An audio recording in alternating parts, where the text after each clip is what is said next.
Assalamualaikum warahmatullahi wabarakatuh. Kami dari kelompok 5 ingin mempresentasikan audit sistem informasi menggunakan framework COBIT 4 pada domain DS8 dan S13 pada aplikasi Klik Indomaret di PT Sinar Digital Nusantara.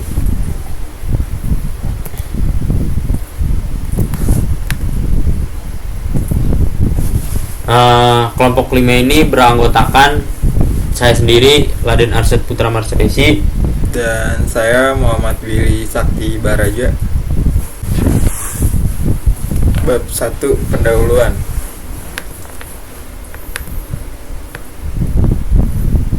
Ya, ini latar belakang seiring meningkatnya ketergantungan perusahaan terhadap teknologi, pengelolaan sistem informasi yang efektif menjadi kunci keberhasilan bisnis. Sistem informasi tidak hanya mendukung operasional, tetapi juga berperan strategis dalam pencapaian tujuan perusahaan. PT Sinar Digital Nusantara menyadari pentingnya tata kelola SI yang baik, sehingga diperlukan audit berkala untuk memastikan layanan dan operasi SI berjalan optimal. Audit ini menggunakan framework COBIT 4.1 dengan fokus pada domain DS8 atau Managed Service Desk and Incident dan DS13 Managed Operation. Melalui audit ini, perusahaan diharapkan memperoleh gambaran objektif mengenai kondisi SI saat ini serta rekomendasi perbaikan untuk peningkatan berkelanjutan. Tujuan pertama, menilai efisiensi dan kendalaan operasional SI. 2. Mengevaluasi penanganan insiden dan permintaan layanan. 3. Mengidentifikasi kelemahan dan resiko pada proses SI. 4. Memberikan rekomendasi peningkatan sistem dan prosedur. Dan yang terakhir, yang kelima, mendukung keputusan manajemen dalam pengelolaan SI ke depan. Manfaatnya, pertama, menilai kondisi layanan dan operasi SI secara menyeluruh. 2. Mengidentifikasi resiko dan kelemahan dalam proses SI. 3. Memberikan rekomendasi untuk meningkatkan kualitas layanan dan efisiensi mendukung. 4. Mendukung kepatuhan terhadap standar internasional COBIT 4.1. 5. Membantu pengambilan keputusan berbasis data. Ruang lingkup dari penelitian ini akan berfokus kepada audit framework COBIT 4 pada PT Sinar Digital Nusantara. Penelitian ini akan mencakup beberapa aspek yang akan dianalisis, diantaranya yaitu 1.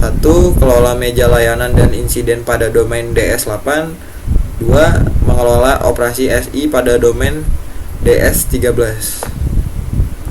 Ya, ini ada gambar metode penelitiannya. Pertama, tahap 1 observasi, tahap 2 pengumpulan data dan analisis, dan tahap 3 ringkasan dan hasil.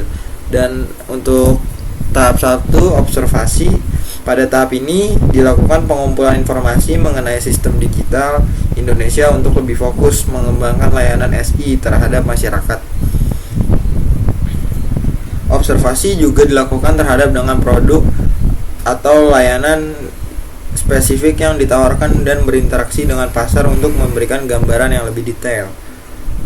Dan tahap 2, pengumpulan data dan analisis, mengumpulkan data dan informasi sebuah produk atau layanan yang bisa ditawarkan sebagai target pasar, visi misi, nilai perusahaan, studi kasus, dan informasi kontak, dan fokus pada data publik dan metodologi analisis yang relevan untuk memahami posisi dan potensi perusahaan. Dan yang tahap 3, ringkasan dan hasil. Ringkasan dan hasil menyusun ringkasan hasil audit termasuk dampak dan rekomendasi. Ya, bab 2 akan dibacakan oleh teman saya, Aden.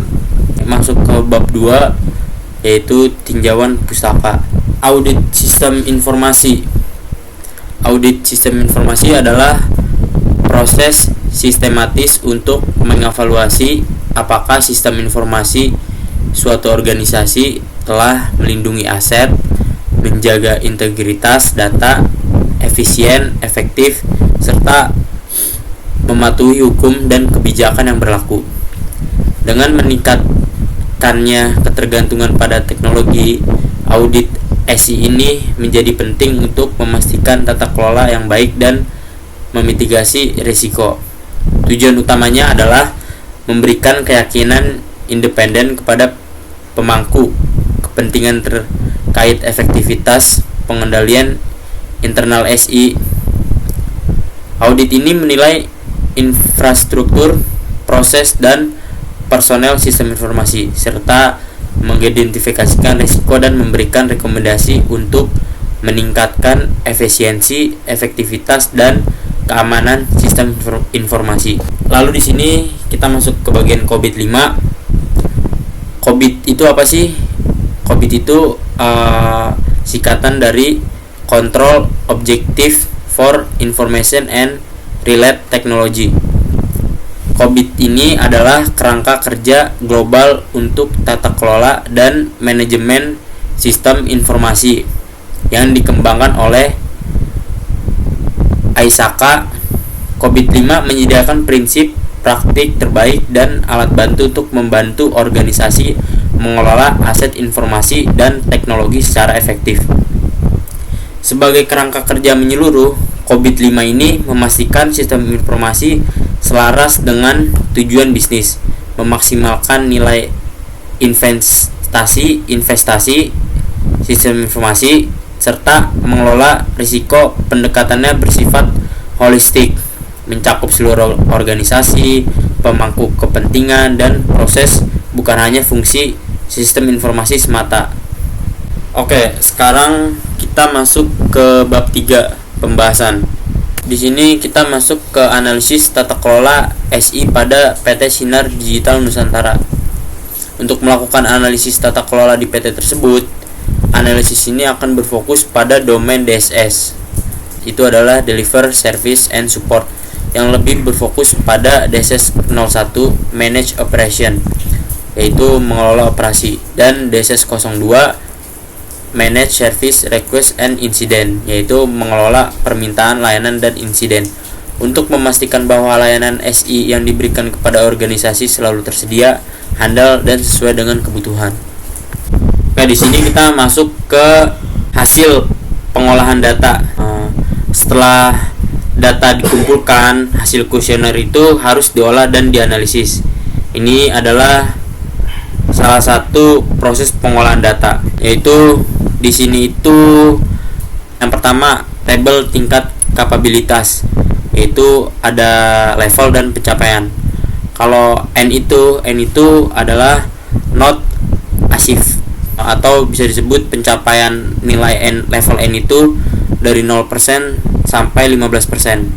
Lalu level P atau partially achieved, pencapaian levelnya itu 15% sampai 50%. Lalu di sini ada L atau largely achieved, pencapaiannya itu 50% sampai 85%. Dan level yang terakhir itu adalah F, fully achieved, pencapaiannya itu 85% hingga 100%. Dan di sini kita masuk ke skala atribut terhadap level kapabilitas. Di sini ada level, skala, dan pencapaian. Di level 0 ini skalanya itu 0 sampai 0,50. Pencapaiannya itu belum mencapai tujuan proses. Lalu di sini ada level 1, skalanya itu 0,51 sampai 1,50. Pencapaiannya itu sudah mencapai tujuan proses. Yang kedua ada level 2 yang dimana diartikan sebagai manage proses. Skalanya itu bisa dari 1,51 sampai 2,50. Pencapaiannya itu proses yang sudah berjalan dan terdapat monitor produk. Lalu ada level 3, skalanya itu 2,51 sampai 3,50.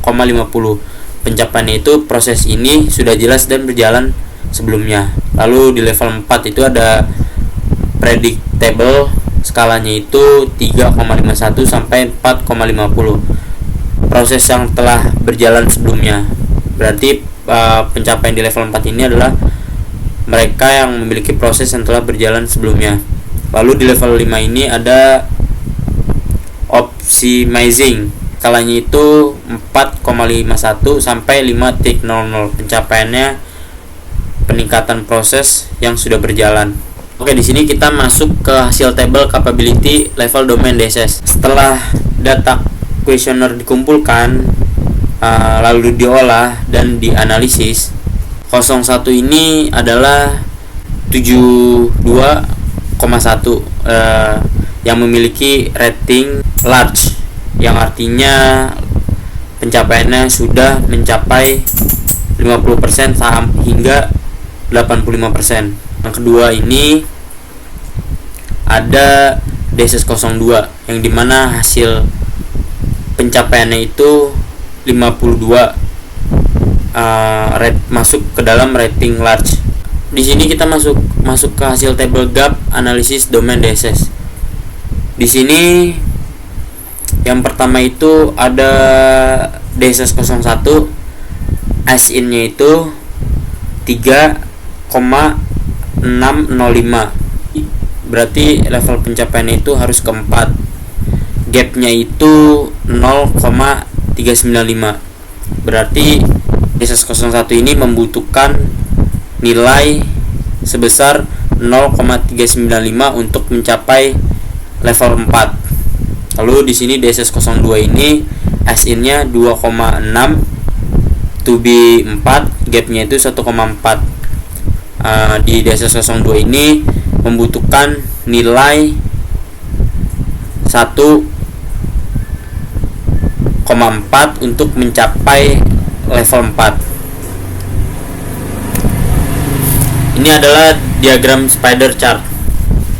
Jadi di sini DSS 01 itu hampir sempurna, yaitu hampir menyentuh di level 4, sedangkan DSS 02 itu masih membutuhkan nilai lebih tinggi lagi agar mencapai level 4. Tahap selanjutnya kita masuk ke kesimpulan. Berdasarkan sifat bisnisnya, PT Sinar Digital Nusantara kemungkinan memiliki pemahaman dan implementasi sistem informasi yang signifikan. Namun seperti banyak organisasi lainnya, selalu ada peluang untuk meningkatkan tata kelola SI agar lebih selaras dengan tujuan bisnis, mengelola risiko secara efektif, dan memaksimalkan nilai dan investasi SI. Adopsi atau meningkatkan implementasi COVID-5 dapat menjadi panduan yang berharga dalam mencapai tujuan-tujuan tersebut. Selanjutnya ada saran.